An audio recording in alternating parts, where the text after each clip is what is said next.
Good day, students. Welcome to mathgotserved.com, where we don't just solve, we teach.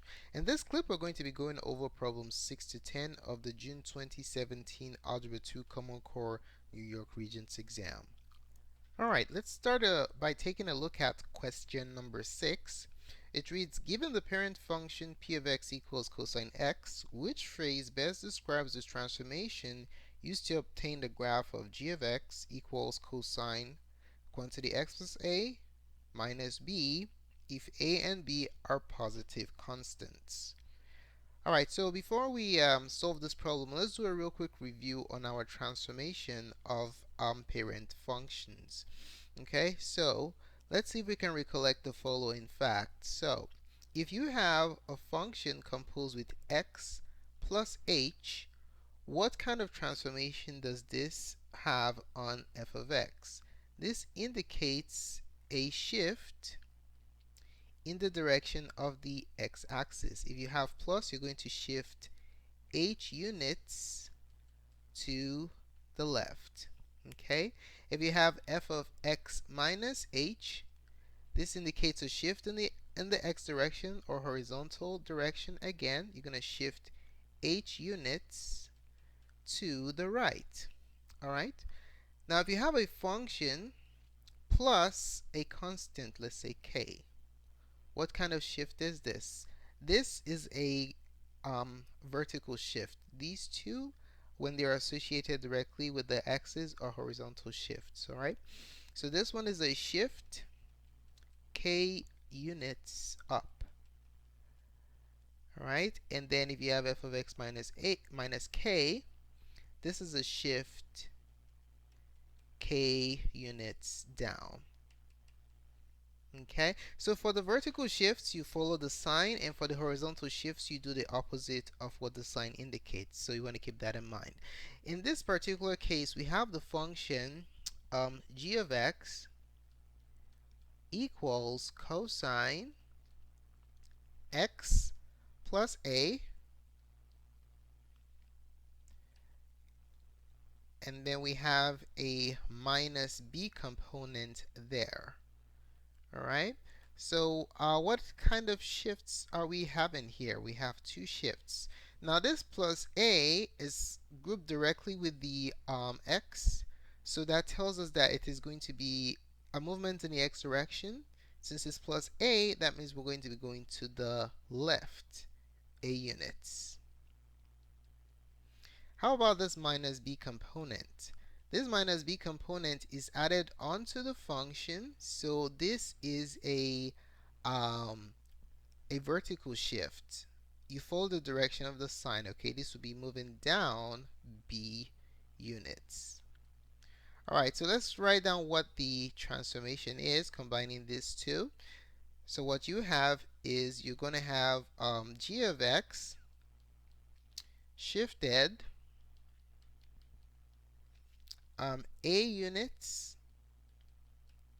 to the left because of the plus a, and b units down. Alright, so the answer for question number 6, let's see, a units to the left and b units down, is option number 4. Okay, let's take a look at question 7. It asks the solution to the equation 4x squared plus 9 equals 0 is, so we have this quadratic equation in standard form, 4x squared plus 98 equals 0. So let's go ahead and isolate the square, okay? So to do that, we're going to start off by subtracting 98 from both sides. The reason why I'm not trying to factor here is because we have a binomial and this is a plus, okay? So the fastest way will be to isolate the square and use the square root property to solve this. You have 4x squared equals negative 98. Now to get the x squared isolated, what you're going to do is divide both sides by the coefficient of the x squared, which is 4. So that leaves us with x squared equals, now 4 doesn't go evenly into 98, because 4 goes into 9 two times, remainder 1, and then 4 doesn't go into 19. I'm sorry, into 18. But they're both even numbers, so we know for a certainty that 2 goes. Okay, so what we're going to do is divide both the top and the bottom by the GCF, which is 2. So divide by 2, top and bottom. So that leaves us with negative 98 divided by 2. 2 goes into 9 4 times, carry 1. 2 goes into 18 9 times. And then 2 goes into 4 2 times. Now we're going to use the square root property to get rid of this square here. So let's see what we have. We're going to take the square root of both sides. So you take the square root. Since we have a fraction here, I'll root the numerator and the denominator separately, since you're not supposed to have a fractional term as a radicand. Alright, now on the left side, square root of x squared is x. And then on the right side, now anytime you take the square root of a square, you have to insert plus or minus, either on the left side or on the right side. I'm placing it on the right side because I want to get x isolated. Okay? And then another thing you want to remember is that whenever you take the square root of a negative, that negative comes out as an I. Okay? So you have plus or minus I, and then we're going to find the square root of 49. The square root of 49 is 7. And then in the denominator, we just have root 2. Okay, since that's not a perfect square. Alright, so let's rewrite this in a pretty format. So we have, let's see, we have x equals plus or minus 7i over root 2. Now, is this an acceptable final result? The answer is no, because we have a radical in the denominator. So to address that, we're going to simply rationalize the denominator, and then our final answer is going to be x equals plus or minus 7i root 2. And then in the denominator, we have root 2 times root 2, which is root 4. And that simplifies to give us 2. Okay? So final answer for question number 7 is option number 4. Okay? Alright, let's take a look at question 8. It reads, which equation is represented by the graph shown below? So we have a graph of a trig function here because we see that it's oscillating between 0.5 and negative 0.5 over a particular period. So which kind of trig function is this? Well, you notice the only options we have is cosine. So just a real quick review on what the orientation or configuration of the parent sine and cosine functions look like. So the sine function basically looks like an S, something like that. That's a complete period of your sine function. And then for your cosine function, it looks something like a cup.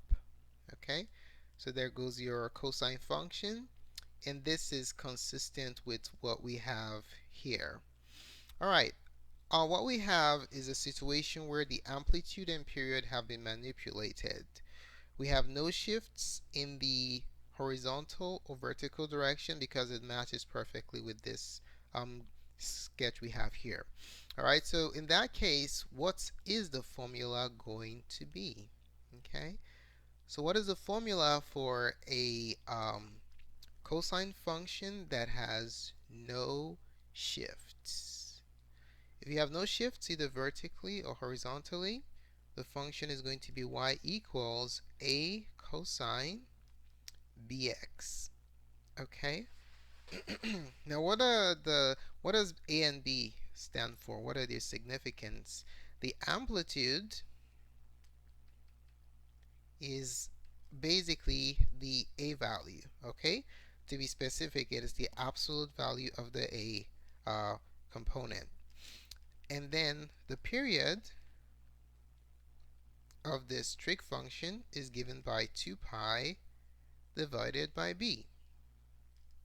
Alright, so in order to generate the function for this graph, all we just have to do is determine the a and b values from the graph and then plug it into this formula, and we should be good to go.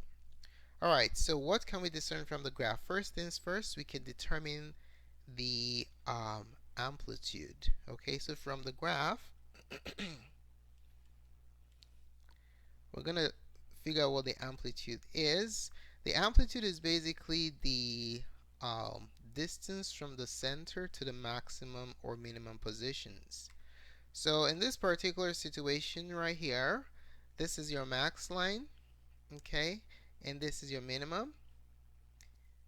And the midpoint between the maximum and the minimum is your center. Alright, so let's make that red.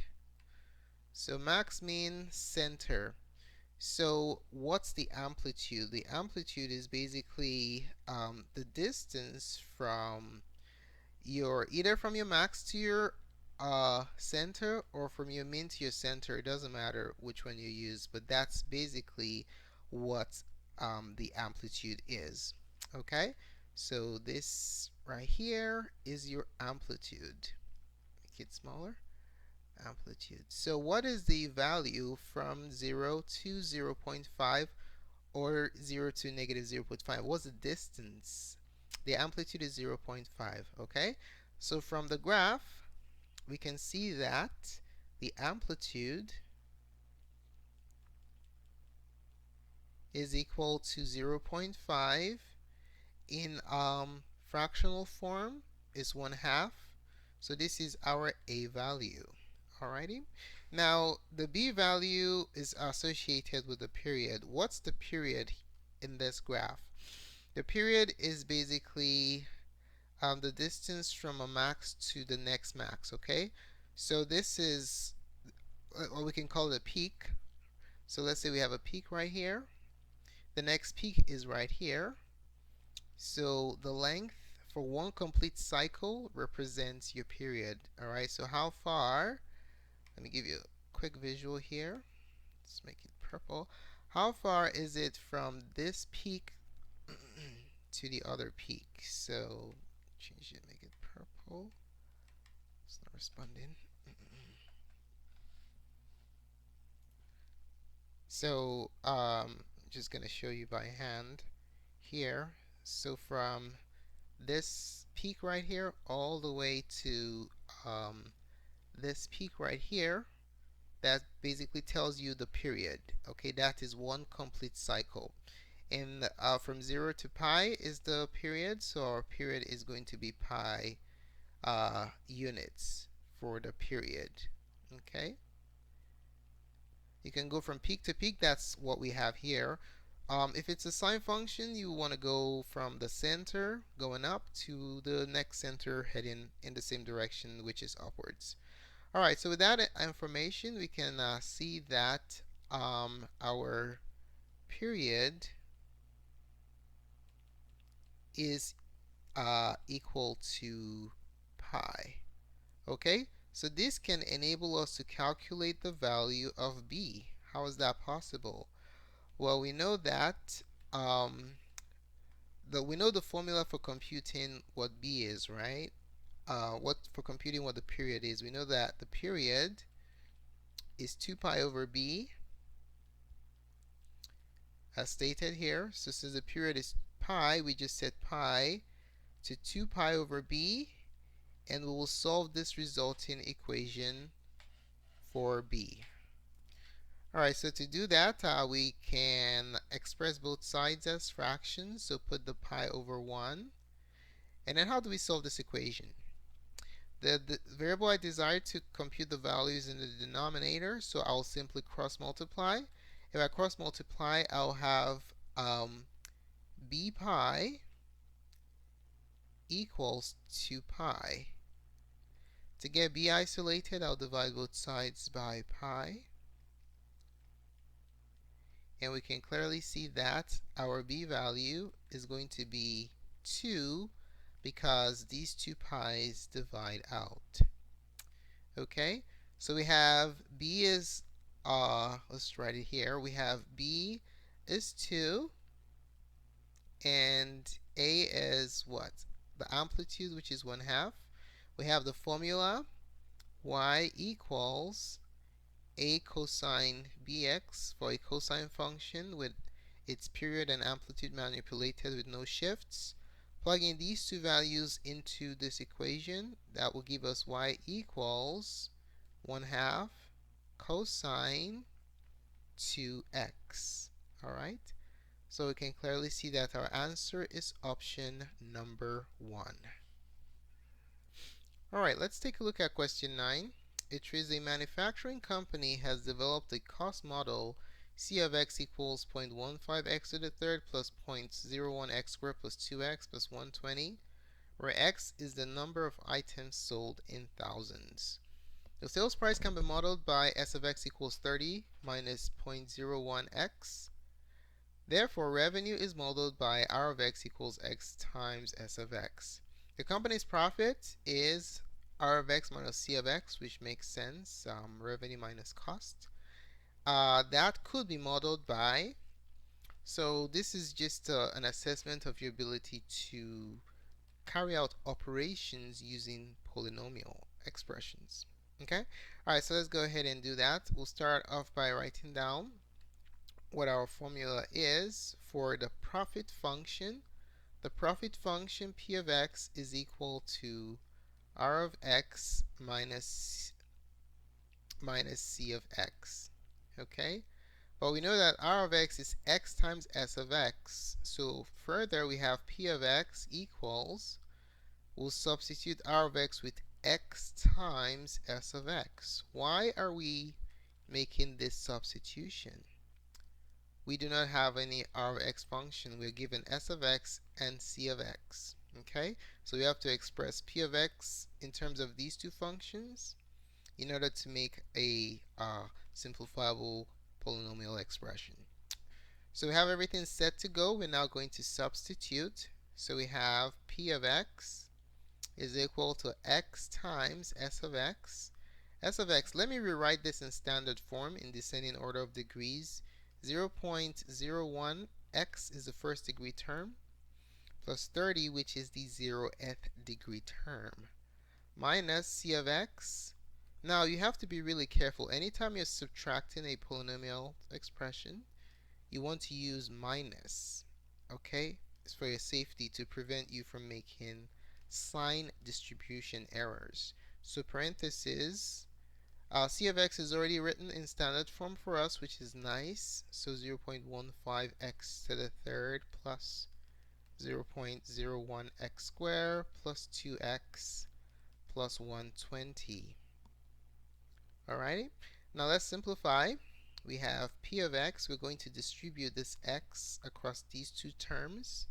So that yields negative 0.01x squared. Remember, when you multiply terms, you add the exponents. Okay, there's a 1 here or there's a 1 there. You just add it.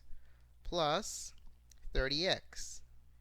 That's the simplified form of x times s of x, our revenue function.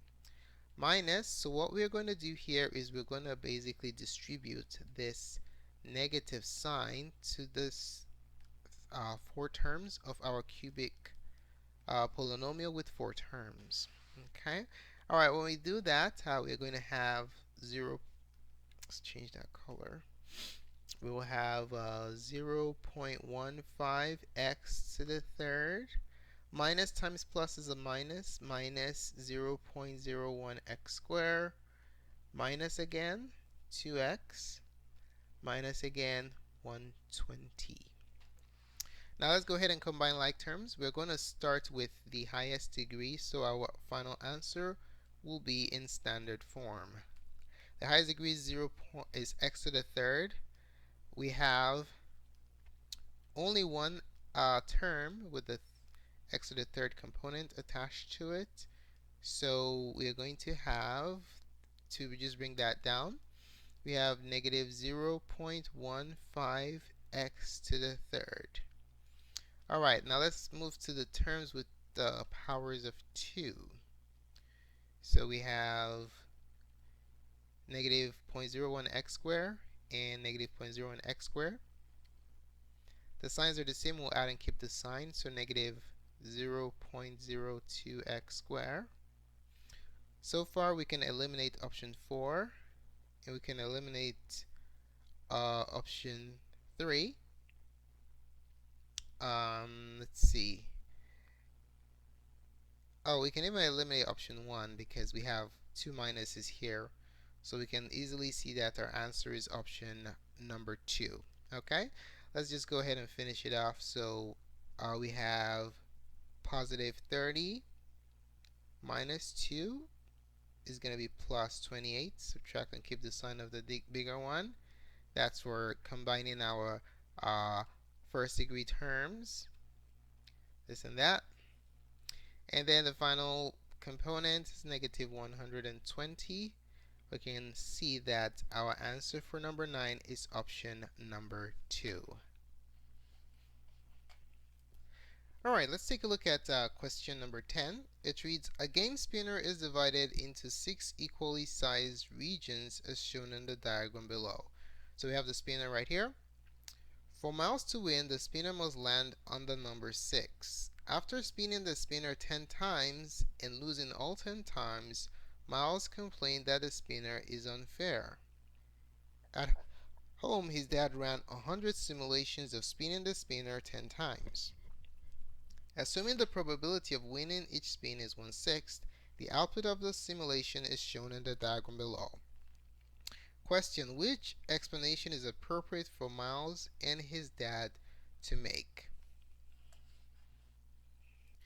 Okay, so I'll just start off by saying this is a strange question that we're looking at here.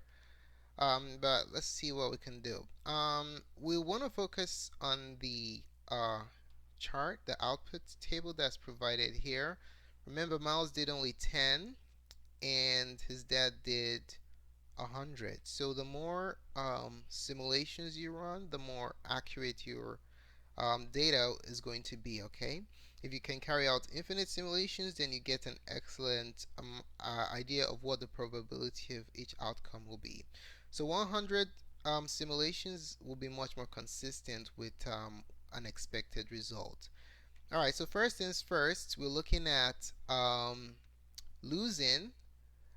When you lose, basically you get in no sixes, okay? So bottom here you have the proportion of sixes.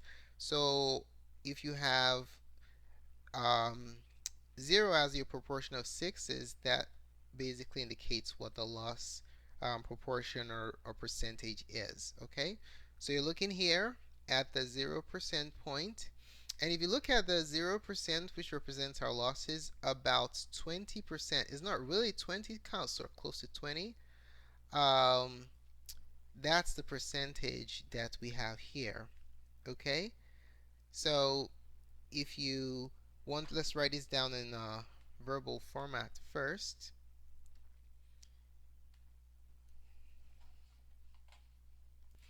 We just simply say 6 is 6.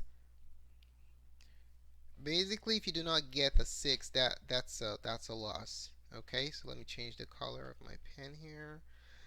6, based on this output table, 6 failed to occur. And how much? How much of the time? 6 failed to occur at about 20%, kind of sort of close to 20% of the time. Okay? So with this observation from this table, we can carry out some eliminations here. So we have 6 failed to occur, 20% of the simulations in here. 6 failed to occur, 20% of the simulations. That's objective. That's what we can conclude from this simulation table we have here. Okay? 2 and 4 do not make reference to that fact. Option 2 says the spinner was likely unfair since the spinner should have landed on the number 6 on the 6th spin. That makes no sense. You can't really identify the output based on the position of the spin. And then 4, the spinner was likely not unfair since in the output the player wins once or twice in the majority of the simulations. So we don't have that fact here to indicate that it was unfair. So we can eliminate that. Alright, so what we know for a certainty is that 6 failed to occur about 20% of the simulations. So now the next focus is that is this spinner unfair or is it fair? Okay, so that's the next thing to address. Alright, so one thing you want to note is that if you have a distribution of tables, like a probability table, the more normal the distribution is, the fairer the whatever experiment you're carrying, okay? So let's take a look at what we have here. We have the mean, we have the standard deviation, and let's just write down the point I just indicated. So side point, the more normal a distribution is,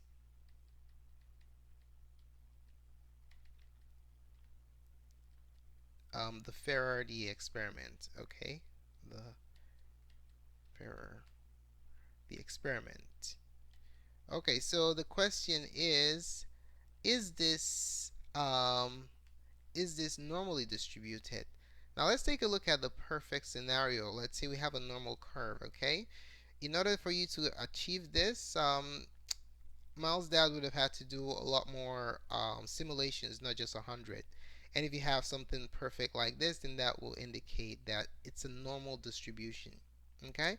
Now, if you have a normal distribution and you take a look at one standard deviation, okay, one standard deviation all the way to the right, how much percentage do you have covered from one standard deviation?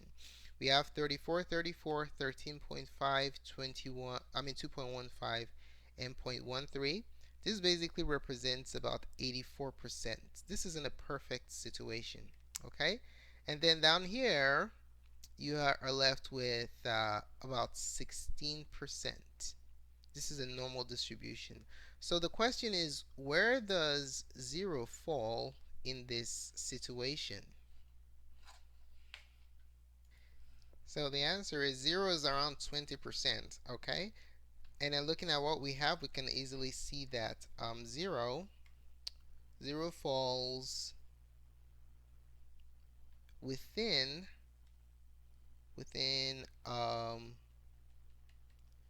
two standard deviations, okay?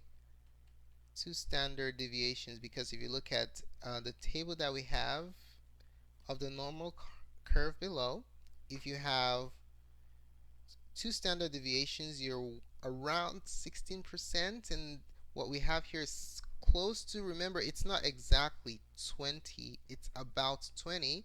So if you fall within something around 20 for two standard deviations, you're pretty much looking like a normal distribution, okay? So 0% is somewhere here, okay? So if 0% is somewhere here, we're looking like a normal distribution, okay? So 0 falls within two standard deviations, which indicates that the distribution is kind of normal, which means that the spinner is fair, okay? So since 0 falls within two standard deviations, that indicates that the distribution is close to normal,